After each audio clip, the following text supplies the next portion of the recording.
ఓం నమ శివాయ. ఓం నమో నారాయణాయ. ఓం శ్రీ స్వర్ణాకర్షణ కాళభైరవాయ నమో నమః. నరదృష్టి నివారణ కాళభైరవాయ నమో నమః. ఓం కాళకాలాయ విద్మహే కాళాతీతాయ ధీమహి తన్నో శ్రీ స్వర్ణాకర్షణ కాళభైరవ ప్రచోదయాతు. హరి ఓం.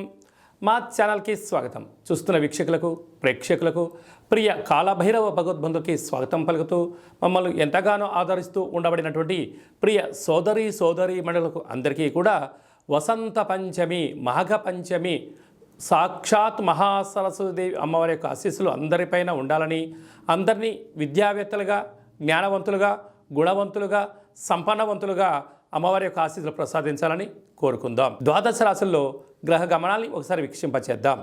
మేషరాశిలో గురువు, కన్యరాశిలో కేతు సంచార స్థితి, ధనుసు రాశిలో కుజుడు బుధుడు శుక్ర సంచార స్థితి, మకర రాశిలో రవి సంచార స్థితి, కుంభరాశిలో శనిచర స్వామి స్వక్షేత్ర సంచార స్థితి, మీనరాశిలో రాహు సంచార స్థితితో ద్వాదశ రాశుల్లో గ్రహ గమనాలు ఈ విధంగా ఉన్నాయి.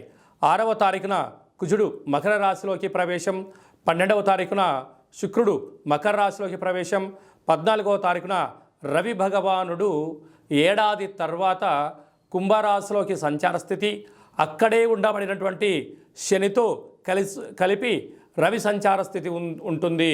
కనుక ద్వాదశ రాశిలో గ్రహ గమనాల్ని అనుసరిస్తూ ఈ యొక్క పక్షం రోజుల్లో ఎలా ఉండబోతుందో సవివరంగా సంపూర్ణంగా తెలుసుకుందాం. మీనరాశి వారు మాఘ పంచమి సందర్భంగా అమ్మవారి యొక్క ఆశీస్సులు ఎలా పొందాలో ఈ వీడియోలో సవివరంగా సంపూర్ణంగా తెలుసుకుందాం. మీనరాశిలో ఏ ఏ నక్షత్రాలు వస్తాయనగా పూర్వాభాద్ర నక్షత్రంలోని చివరి పాదం 4వ పాదము, ఉత్తరాభాద్ర నక్షత్రంలోని 4 పాదాలు, రేవతి నక్షత్రం 4 పాదాలు కలిపితే మీనరాశి అవ్వడం జరుగుతుంది. చాలామందికి పుట్టినటువంటి కాల సమయంలో డేటా ఆఫ్ బర్త్లు లేనటువంటి కారణం వలన పేరు యొక్క మొదటి అక్షరాన్ని అనుసరిస్తూ ఆ రాశిని తెలుసుకునే ప్రయత్నం అవుతుంది. అవి ఏ అక్షరాలు ఒకసారి పరిశీలన చేద్దాం. ది, దుమ్, షం, ఝ, ధ, దే, దో, చ, చి అక్షరాల వర్ణం మీనరాశి జాతకులే.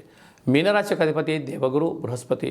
వీరికి ఒకవైపు ఏలనాటి శని ప్రారబ్ధ సంచార స్థితిలో ఉండడం, ఈ పంచమి తిథి యందు అమ్మవారి ఆశీస్సులు ఎలా పొందగలగాలి అన్నట్లయితే పసుపు రంగుతో కూడుకున్నటువంటి గాజులు, పసుపు రంగుతో కూడుకున్నటువంటి పువ్వులు, శనగపప్పుతో కూడుకున్న పదార్థాన్ని, చక్కెర పొంగలి, పాయసం లాంటివి, భక్ష్యాలు లాంటివి అమ్మవారికి నైవేద్యంగా పెట్టి భక్తులకు ప్రసాదంగా పంచడం వలన విద్య, ఉద్యోగ, విదేశీయాన సకల ఆటంకాలు ఎలనాటి శని కూడా శని తీవ్రత తగ్గుతుందని చెప్పి గమనించాలి.